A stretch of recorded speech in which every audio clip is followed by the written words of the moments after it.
And I said to him, oh my gosh, I'm so excited to meet you. I just published this book. I will do anything. What do you need me to do to promote the book? And he said to me, write another book. Wah, wah.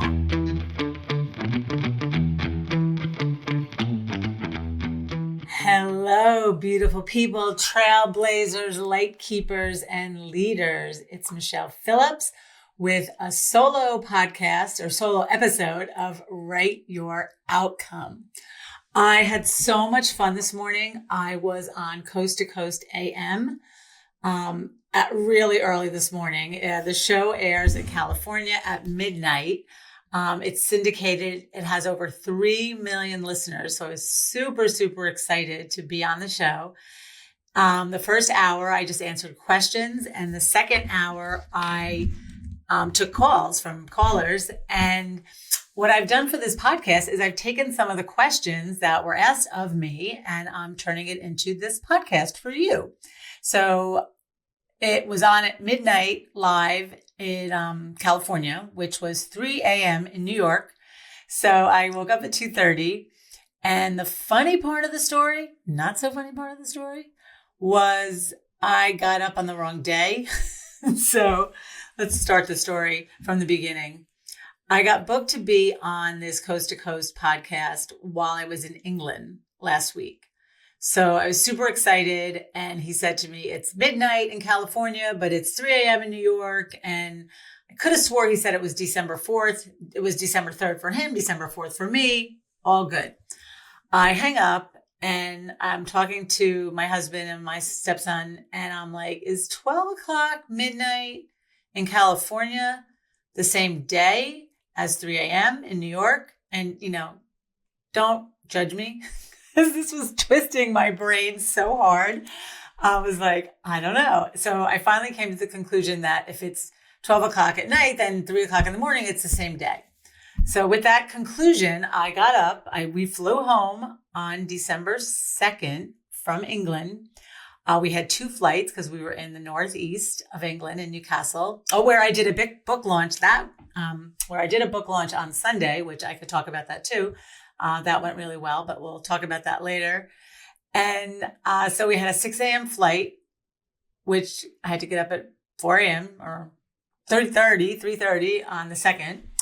Went to the Newcastle, England airport. We had an hour wait, like our plane was delayed an hour. We then flew through Paris. We just made the flight. We had to rush through not customs, but yeah, it was like TSA in Paris. And then we waited an hour in the plane on the tarmac before the plane even took off. So needless to say, I got home really late Tuesday night. And I forgot to tell you the best part. Right before I was leaving for England, I had a last minute request to do a workshop on December 3rd in Parsippany, New Jersey for a longtime favorite client. And I said yes. So yeah, it's fun to be me sometimes. I got home really late. I got home at 6:30 New York time on Tuesday, the 2nd, but it was really 5 hours ahead for me because I was still on UK time. Went right to bed, 7:30-ish, I think, 8 o'clock. Got up at 2:30, I think, 1:30. No, I got up at 1:30 a.m., took a shower and got dressed because I then had to be in Parsippany, New Jersey. I hope you're following this crazy story because it's at least a 2-hour drive for me from where I live to get to Parsippany, New Jersey. So if I wanted to be there by 7:15, I had to leave by around 5 a.m. If I was going to be on the radio for 2 hours, then I would have to be showered and dressed before I got on the radio. So here I am, all showered, dressed, looking fabulous, I might add, for radio, which is no pictures. And I'm waiting and they're not opening the link. I'm not getting anywhere. So I call the show's producer and he says to me, Michele, it's tomorrow at 3 a.m.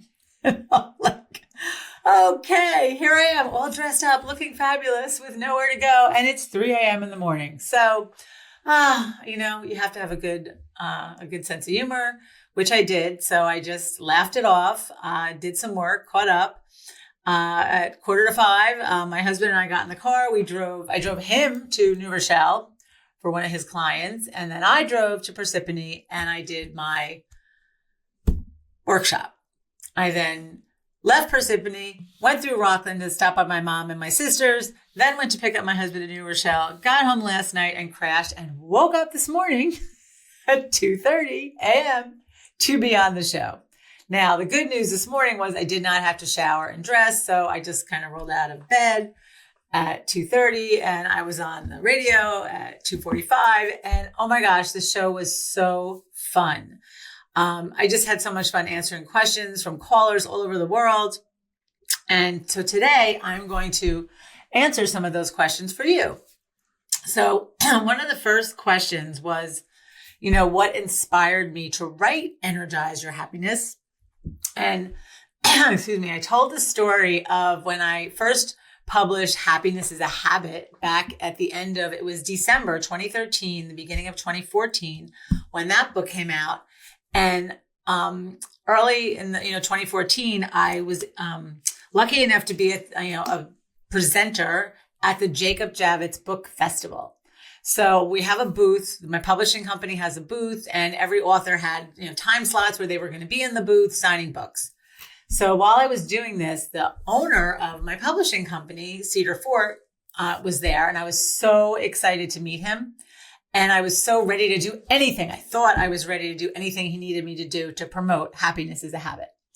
And I said to him, oh my gosh, I'm so excited to meet you. I just published this book. I will do anything. What do you need me to do to promote the book? And he said to me, write another book. Wah, wah. Write another book. Oh my gosh, I just wrote this book. And, speaking is my first love. Writing is not my first love. So I thought, write another book. Oh my gosh, that's the last thing I want to do. But I tried. I attempted to write another book, and I really pushed out 250 pages, which when I look at it now, I was very upset with the world. I got really dragged into the doom and gloom headlines and the clickbait and all the violence in the country and the division. So I'm a communication expert, and I thought, oh my gosh, I am just going to help people understand and, get along better. I should be able to do this. So I write this book about everything that, I think not is wrong with the world, but everything that could go right in the world if we had a different perspective. And I just blah, blah, blah, I throw up all over 250 pages, literally. It's a big stack of pages because I printed it out. I sent it off to my editor at the time and couldn't wait for her to get back to me. And when she got back to me, she mailed the 250 printed manuscript, mailed it to me.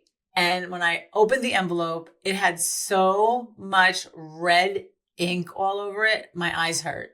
I was so, oh my God, it was like literally all the air went out of my balloon. And I thought, oh my God, what? And then she followed up with this 2-page letter telling me where I went wrong and what I could do better and that this is the process and, blah, blah, blah, blah, blah, back to the drawing board. So, oh my gosh, for a couple of years, I worked on this manuscript and I had it in the written, the pages actually printed, but I also had it online. But every single time I opened it, there was so much red ink and so many changes, it overwhelmed me. So I would work on it for a little while and then I would throw it away. I would just put it down. And I did this I wish I knew how long. I did it for way too long before I literally threw the whole thing in the garbage. I said, the problem, Michele, is not the world. The problem is me. I'm not aligned with my energy. All of the things I teach, I've really lost touch with because I was so busy trying to change other people. Again, not happening. There's an old quote. What is it? How does it go? A person convinced against their will is of the same opinion still.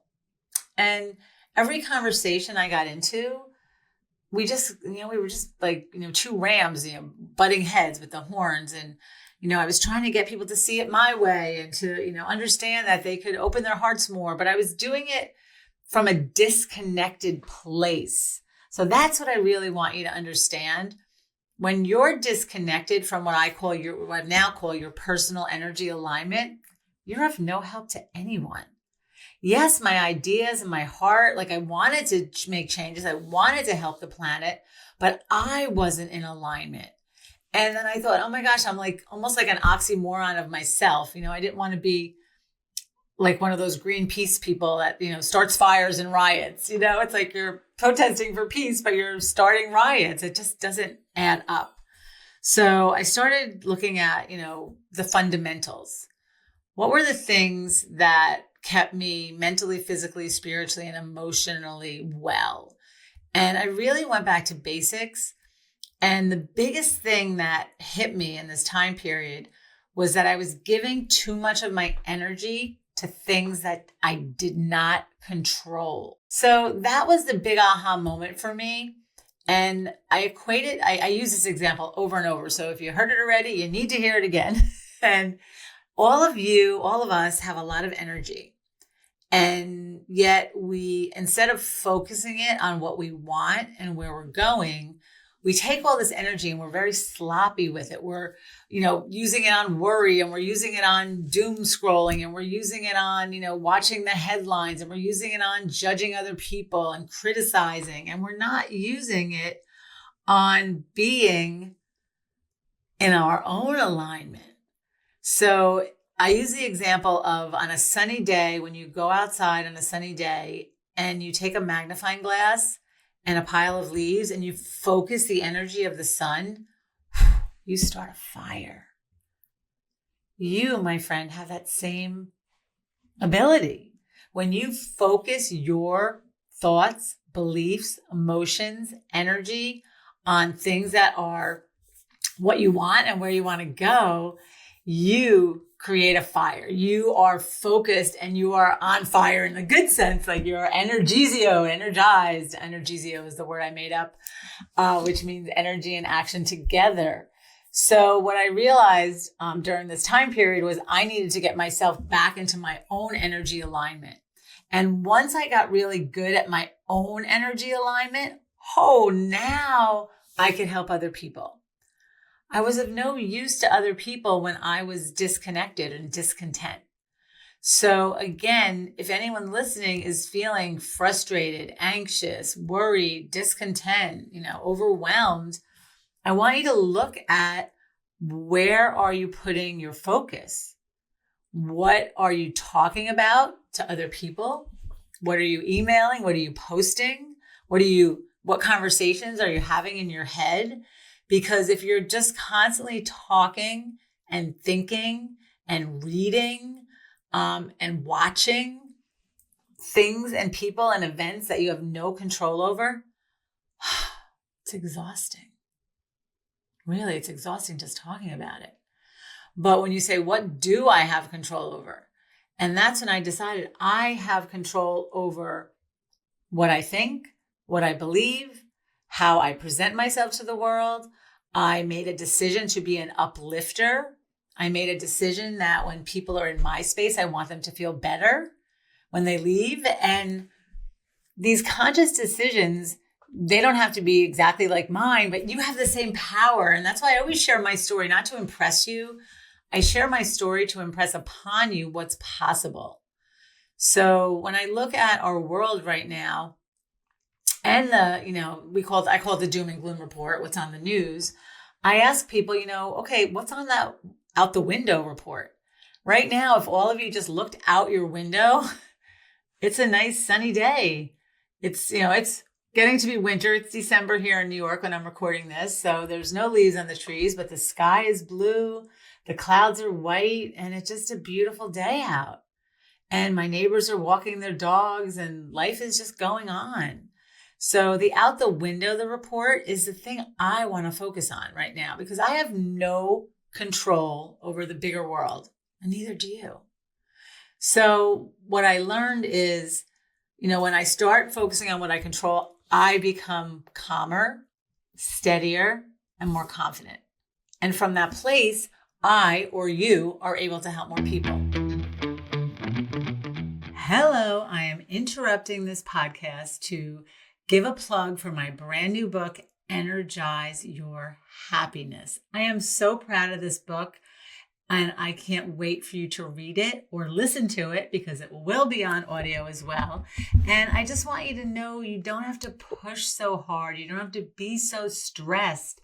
You have all this beautiful energy inside you. And when you learn to manage the energy, when you learn to focus your energy, everything starts to fall into place. So energize your happiness, tap into your personal energy, and shape your destiny comes directly from my heart to your heart. It's available on lulu.com. It's available on amazon.com. And if you'd like a personally signed copy, go to energizeyourhappiness.com and I will personally sign and autograph a copy and ship it out to you. So Energize Your Happiness is available right now. It makes a great gift for the holidays. And if you're hearing this after the holidays, it makes a great gift for Valentine's Day. New Year's, you name it, it makes a great gift. Make it a great day. Back to the podcast. Now, the internet is just it's like the Wild West. So it's squeezing us together. Everybody has an opinion and people can, they can hide behind their computers and, spout their opinions freely behind a mask. And again, social media is not going away. The internet's not going away. But I want to be the master of my social media. And what do I control? I control what I read. I control what I participate in. And I refuse to participate in anything that knocks me out of my personal energy alignment. I do not participate in negativity. And I have my own political views. I'm not saying I don't have opinions, but I don't put them out there on the internet, right? Because I still have my vote. I still have my power there. And arguing with other people is not what I'm about. I'm about bringing people together. So if you want to talk, topics one-on-one in person or on Zoom, I'm happy to do that. But again, I decided to use the internet for good. So if I'm going to post on the internet, it's going to be something helpful, something uplifting. So just ask yourself, if I looked at anybody listening right now, if I looked at your last 20 posts, what would they say about you? What would they say about your mental state? Because a post is like a psychological x-ray of how you're feeling. And again, when you stop giving your attention to things you don't control, I promise you, you will feel better. So the next question they talked to me about was, energy. What do I mean by energy? They asked me on the radio. And yes, energy comes from eating the right foods or eating healthy foods and working out and getting a good night's sleep. But energy also comes from your thoughts, your beliefs, and your emotions.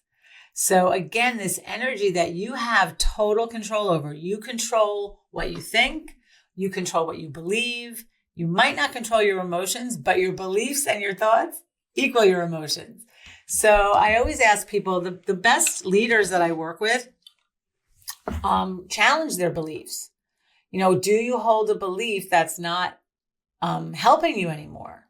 So a belief is simply a thought you decided to deem as true. That's the definition of belief. It's a thought you decided was true.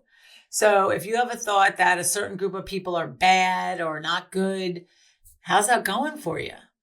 Right? I like to believe every single person on the planet is doing the best they can. Every single person. Yes, I said every single person. And that's where spirituality comes in, because that's transcendence. Transcendence is being able to look at an event and transcending it. Understanding that the person, even if they hurt you, was doing the best they could in that moment for them. Doesn't make it right. So that's a big difference. Right and wrong is different, but transcendence means I can understand why you see it that way. I don't agree with you, but I can understand it. So again, energy comes from your beliefs.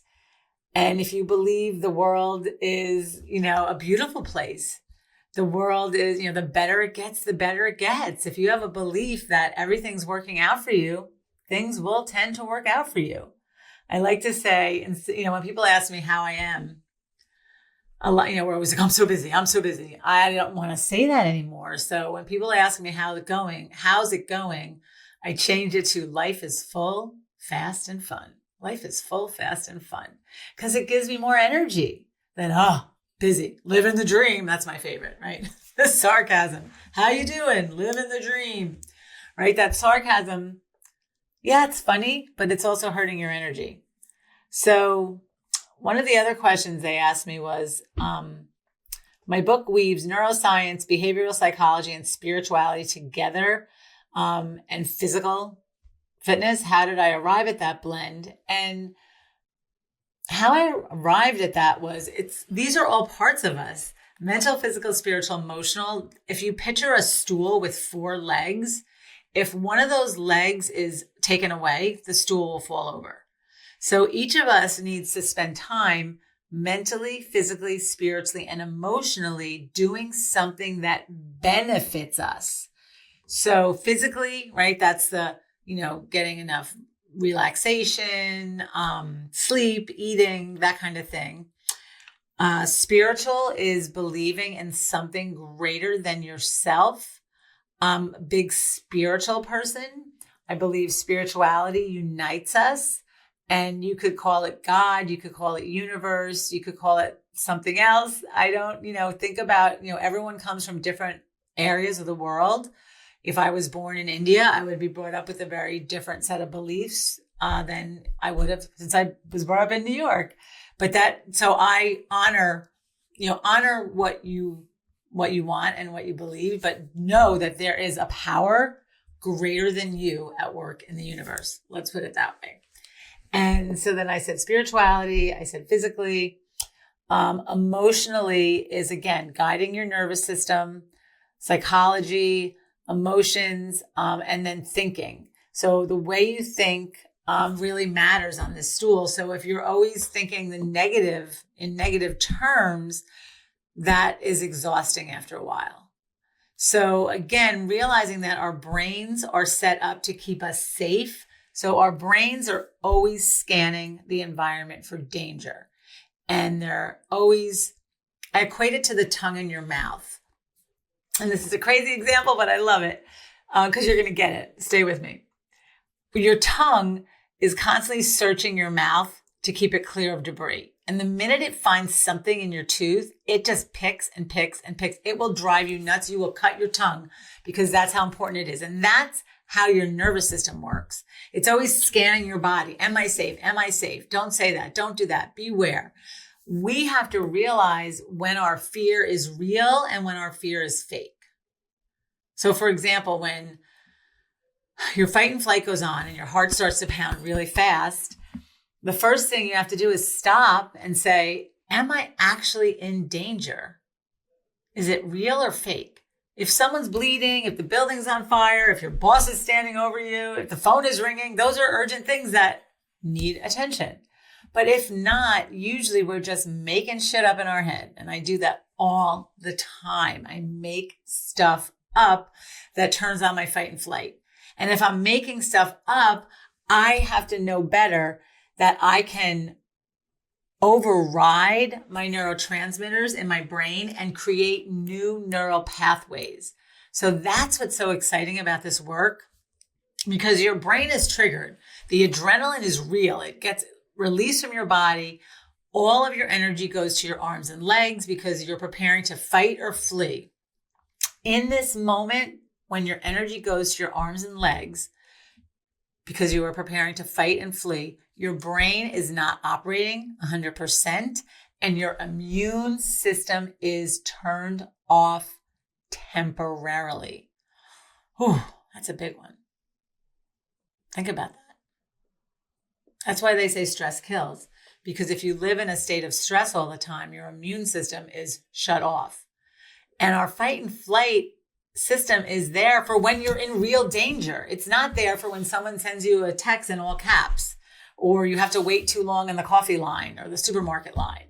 But yet those are the times it goes on. So when you recognize your fight and flight has turned on and you're not in real danger, then that's the override system. You get to override it. You get to create a new neural pathway. And that's really exciting because the more you practice this, the better you get at it, the easier it gets, and the happier and more fulfilled you feel.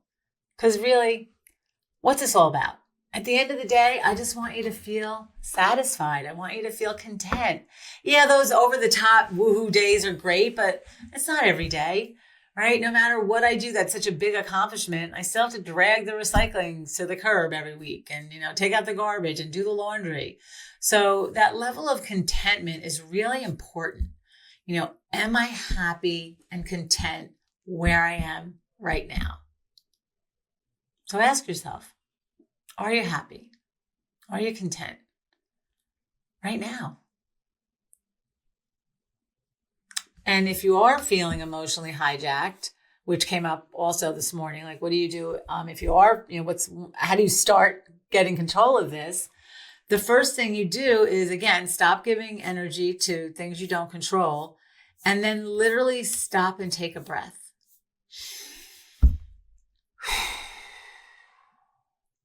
Take 3 breaths. Stopping, pausing, and taking a breath brings you back into your body. Slows down your brain. And then name what you're feeling. I'm feeling overwhelmed. I'm feeling disappointed. Once you name what you're feeling, it'll help you to tame what you're feeling. So all of these things, again, bringing you back to the present moment, taking a breath, naming your feeling, and then writing a new outcome. How do I want to feel? I want to feel confident.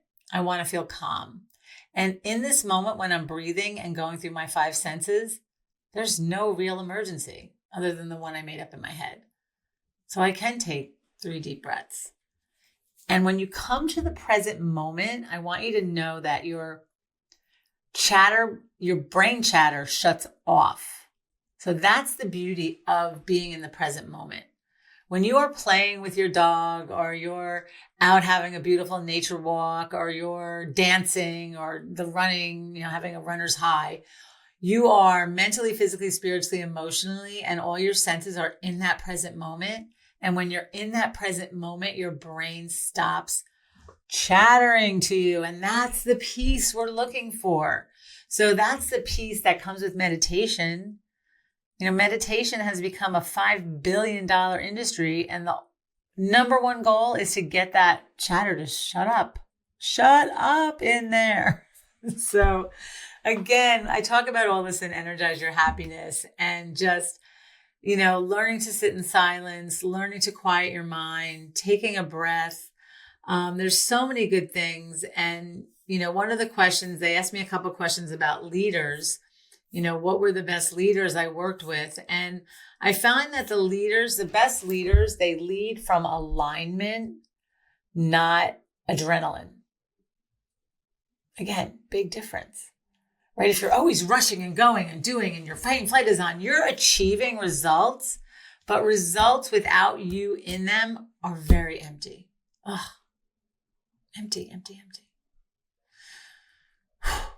So when you are mentally, physically, spiritually, emotionally tuned in and turned on, and all your 5 senses are focused on what you want and where you're going, that good energy you're feeling goes into what you're doing.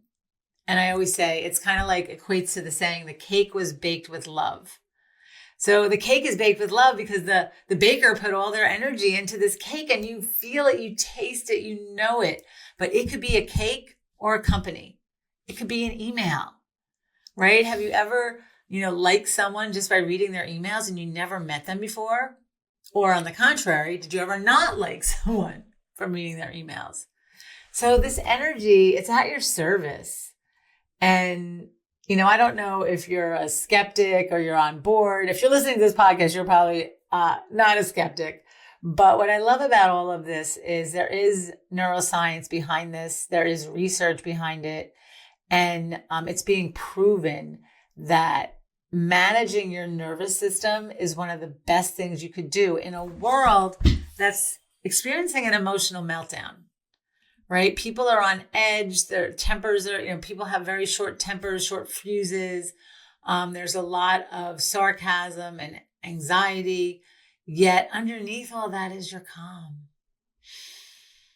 And my hope with writing this book is that people find some calm.